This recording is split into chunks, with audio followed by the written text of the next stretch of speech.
অলির খাতিরে আউলিয়া কেরামের খাতিরে আমরা সবাই কেন জমা হয়েছি।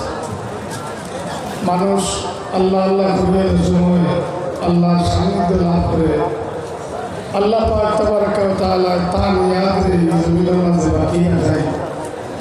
যার কারণে কানপুর সাহেব জমিনও নাই, কিন্তু তার নিয়াতে লাগিয়া আমরা এত সব মানুষ আল্লাহ পাক তাবারাকা ওয়া তাআলা জমা করে নিয়েছি।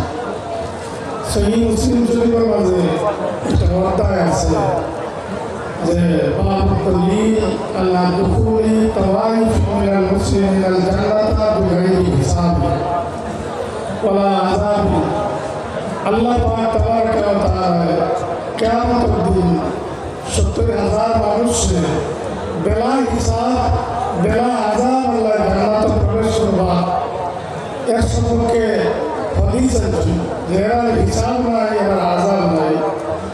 এই খেলা লইবা এর সম্বন্ধে বইতে সময় হয়েছিল যারা শরীরের মাঝে এই ডাক্তারি করতো না, লেখালেখি করতো না, শরীরের বিরোধী যার কোনো হইত না, যারা বদফানি হইত না, শরীরের বিরোধী কোনো কিছু করতো না, শরীরের মাঝে অভিজ্ঞতা করতো না, লেখালেখি করতো না, ওটা আনন্দ গিয়ে যারা বাঁচিয়ে থাকবো এরা ৭০,০০০ বেলা হিসাব আল্লাহর জান্নাতে প্রবেশ করবো। ৭০,০০০ বেলা হিসাব জান্নাতে প্রবেশ করবো। নবীজি ঘোষণার পরে সাহাবীরা আরজ করলাম, আবু বকর ওমর মতান্তরে কইলো যে ইখতিলাফ আছে, ইয়া রাসূলুল্লাহ আপনি দোয়া করুন, আপনি আল্লাহর কাছে কইলে আল্লাহ সংখ্যাটা আরো বাড়াইয়া দিবেন, আপনি দোয়া করুন। অন্য অতিশয় নবীজি দোয়া করছেন আর পরবর্তীতে ঘোষণা দিয়েছেন, হে আমার সাহাবীগণ শুভ সংবাদ গ্রহণ করো, এই ৭০,০০০ প্রতিজনের সঙ্গে আরো ৭০,০০০ হইয়া বেলা হিসাব আল্লাহর জান্নাতে হইবা। সুবহানাল্লাহ। আপনারা ঘোষণা দিলেন, সাহাবায়ে কেরাম ঘোষণা নিয়ে তাকবীর দিয়েছেন যে বেলা হিসাব ৭০,০০০ প্রতিজনের সঙ্গে আরো ৭০,০০০ হইয়া জান্নাতের মাঝে যাইবা। ওই সময় এখন সাহাবী খেলা হয়েছে ইয়া রাসূলুল্লাহ আমার ৭০,০০০ লোকে হারাই দিলে আল্লাহ নবী যে ঘোষণা দিয়েছেন এটা কিয়ামতের দিন কথা হয়েছিল। আই হারানি বাঘনি এটা নাই, কিয়ামতের দিন কথা। সাহাবী আর বলছেন ইয়া রাসূলুল্লাহ আমারে আল্লাহকে দোয়া করুন, আমিও ৭০,০০০ লোকে হারাই যাই। আল্লাহ নবী সাইয়ে হারাইতে পারবানি, ইয়া রাসূলুল্লাহ পারবানি। আল্লাহ হাবিব সাল্লাল্লাহু আলাইহি ওয়াসাল্লাম ফরমাইছেন আনতা মিনহুম, তুমি এর মাঝে হারাই গেছো কিয়া। নবীজি ইজাজত দিয়েছেন। আরেক সাহাবী খেলা হয়েছিল, ইয়া রাসূলুল্লাহ আমারে হারাই দিবা লাগে বলে সাবাকা উকাশা, আর তোমার আগ মারি দিয়েছে উকাশায়, আগ দরওয়াজা বন্ধ হয়ে গেছে। এতে বুঝা গেল আল্লাহ নবী হারানিয়ে উকাশা হারাই গেছেন, বেলা হিসাবে আল্লাহর জান্নাতে যাইবা। তো সাহাবাগণ কত হইল যে আমল করার কারণে এরা বেলা হিসাব আল্লাহর জান্নাতে যাইবা, সেই আমলটা আপনার মাঝে থাকতো।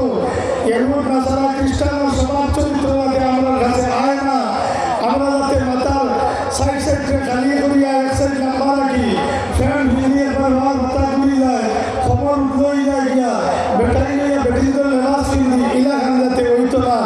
যদি ইলা হয় না তাহলে বেলা হিসাব নবীকে বানাইছেন যারা বেহেশতের মাঝে যাইবা, অনুদানের ফায়দা ঘোষণা দিয়েছেন বেলা হিসাব যাইবা। অন্য হাদিসের মাঝে ও ৭০,০০০ মাত আনছেন যে এরা লাগি যাইতে সময় জিঞ্জির বান্ধিয়া যাইবা, মুতামাসিকুনা বাদহুম বাদা, একজনে আরেকজনের বালা করে মজবুত করে ধরবা। এই কইবা আমার হাত ধরো, এই কইবা আমার হাত ধরো, ওলা হাত ধরিয়া জিঞ্জির বানাইয়া আল্লাহর জান্নাতে প্রবেশ করবা। এগুলা দিয়া আউলিয়া কেরামগণ যারা এরা কিয়ামতের দিন আমরা এরা লোক ধরিও কারণে এরা জান্নাতে তফসিল দেওয়ার সময়ে যদি আমরা ওরা ধরিয়া লোক কান ধরিলেন আমরা জীবন সার্থক করিব।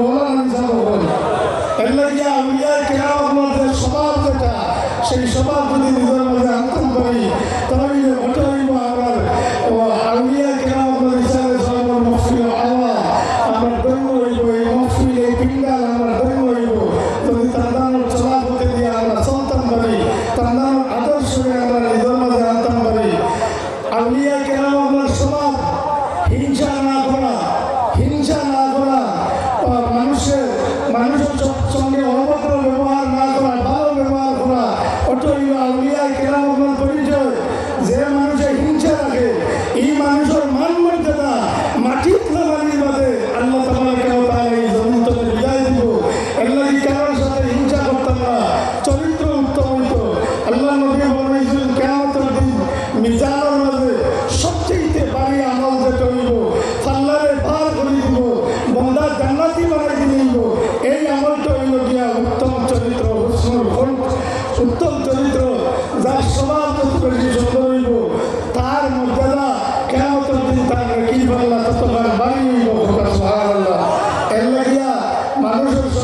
এই মজলিস নয় আল্লাহ